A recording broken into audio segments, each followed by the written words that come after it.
Congressional Testimony, Reexamining the Economic Costs of Debt by L. Randall Wray. Conclusions: MMT and the Federal Budget.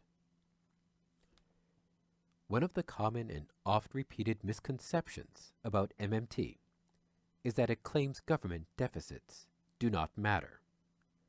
However, as I have argued in this paper, government deficits affect the economy in important ways. Deficits represent a net injection of spending into the economy and add to the private sector's surplus, holding the external sector's balance constant.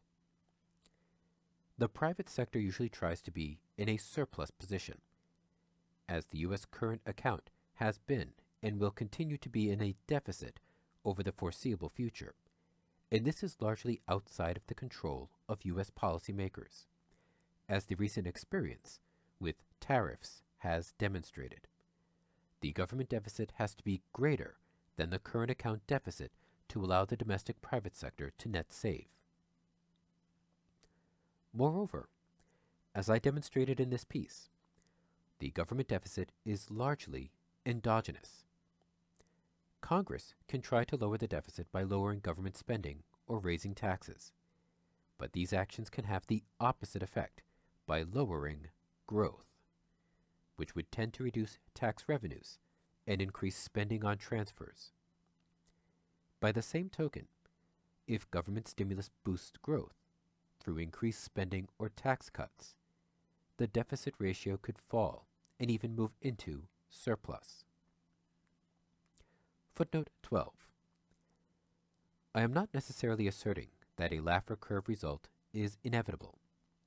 Neither spending increases nor tax cuts necessarily pay for themselves by boosting growth sufficiently to balance spending against tax revenue. In our view, it depends on the nature of the spending and tax cuts, that is, where they are targeted, and also the reaction of the other two sectors to the policy change. End footnote. The ultimate result will depend on the other sectoral balances. We cannot look at the government's balance in isolation. Using the sectoral balance framework, we can understand why government deficits are today's norm in the U.S. economy. We can also understand that they should be the norm given the nation's current account deficit. In other words, the functional purpose of the government's budget outcome should be to allow the private sector to normally net save, run a surplus. Only in an overheated expansion should the government's budget move to surplus to take demand out of the economy. This is why it is important to build automatic stabilizers into both spending and the tax system. It is in this sense that the final budgetary outcome doesn't matter. It shouldn't be the goal of policy, but rather should depend on economic performance. Government spending and tax policy should be set to achieve multiple public purposes. But the final relation between the total spending and total tax revenue will be determined simultaneously with the sum of the balances of the domestic private sector and the external sector. Just as government deficits add to private sector surpluses, government debt adds to private sector net financial wealth, again, holding the external balance constant. Indeed, the total wealth of the private sector as a whole consists of real assets, claims on foreigners and claims on the government, that is, government bonds plus currency, since private assets and liabilities add up to zero. Within the private sector, someone's asset is someone else's liability. Hence, growing federal government debt implies that the private sector is accumulating net financial wealth. Footnote 13. It is possible for both the U.S. government and U.S. domestic private sectors to run deficits, leading to external accumulation of financial claims on both of these sectors. However, the normal situation is for the U.S. government sector to run a deficit, and for both the external and U.S. domestic sector to accumulate net financial claims on the U.S. government. See Ray 2019A for discussion of foreign holding of U.S. federal government debt. End footnote. The U.S. federal government can never be forced to default on its debt. It will always be able to service it, since servicing debt by the national government involves exchanging one liability for another. Footnote 14. Servicing U.S. federal government debt takes the form of credits of reserves at accounts held at the Federal Reserve. Interest and principal are paid by reserve credits to recipients and simultaneous debits to the Treasury's account at the Fed. It is true that the Treasury might need to sell bonds in the new issue to obtain the deposits at the Fed that will be debited. Dealer banks must stand ready to buy these new issues, or else risk their status as primary dealers. See the Federal Reserve Bank, New York, primary dealers. End footnote. While it is true that the legislated debt limit can get in the way of making payments, including payments of interest on the debt, the debt ceiling is entirely within the purview of Congress. It is not set by bond vigilantes or foreign governments. If the Treasury is forced to default, it will be Congress that forces it to do so, not the bond market. Furthermore, the experience of the past decade has demonstrated that the fear that interest rates will rise due to high government deficits is misplaced. Despite historically high deficit and debt-to-GDP ratios, interest rates on government bonds have been extremely low.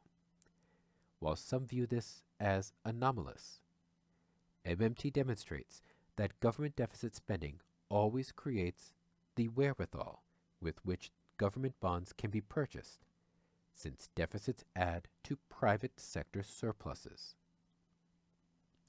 Footnote 15. The U.S. current account deficit means that some of the net saving created by the government's deficit is accrued abroad. This saving is then largely allocated to federal government bonds. See Ray 2019 for evidence. End footnote. Hence, interest rates need not rise with bond ratios as the government is not competing with the private sector for a limited pool of finance. It is also important to note that the Federal Reserve has a large degree of control over interest rates. While it usually chooses to control only the short-term rate, it can control long-term rates as well, just as it attempted to do with its quantitative easing policy in the aftermath of the global financial crisis. If desired, it can do this more directly, as it did in World War II, by standing ready to purchase bonds at higher prices and lower interest rates in the open market.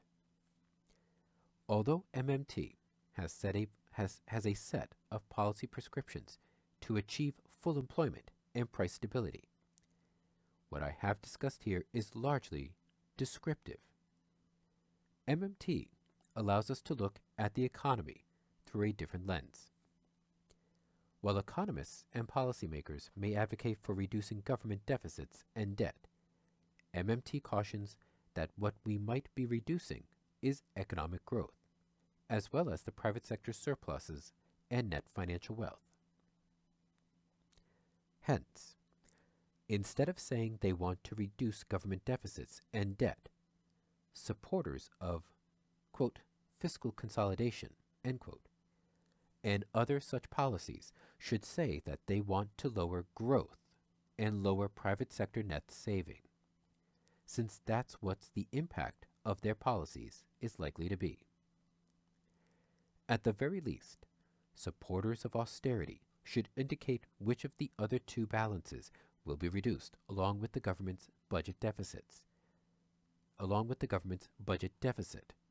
and how they will do this. The budget deficit cannot be reduced without reducing the private sector surplus and or the current account deficit. When we reframe the issue of deficits and debt and look at it from the perspective of how government actions affect the private sector, we get a completely different perspective on the economy.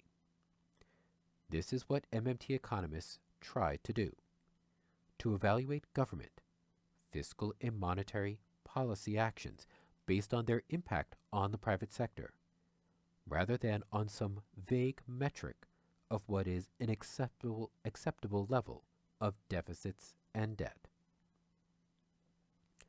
As I argued, high deficits can be correlated with high growth, but also with slow growth. Similarly, there is a good way and a bad way to reduce deficits. We can try to reduce deficits through austerity measures, in which case the response of the economy may end up increasing the deficit as it slows growth. Or we may choose to boost growth through proactive fiscal policies, which could then increase tax revenues and reduce transfer spending, thus lowering the deficit. Because the deficit or the debt ratio is not a good indication of economic performance, it should not be the focus of policymaking in any case.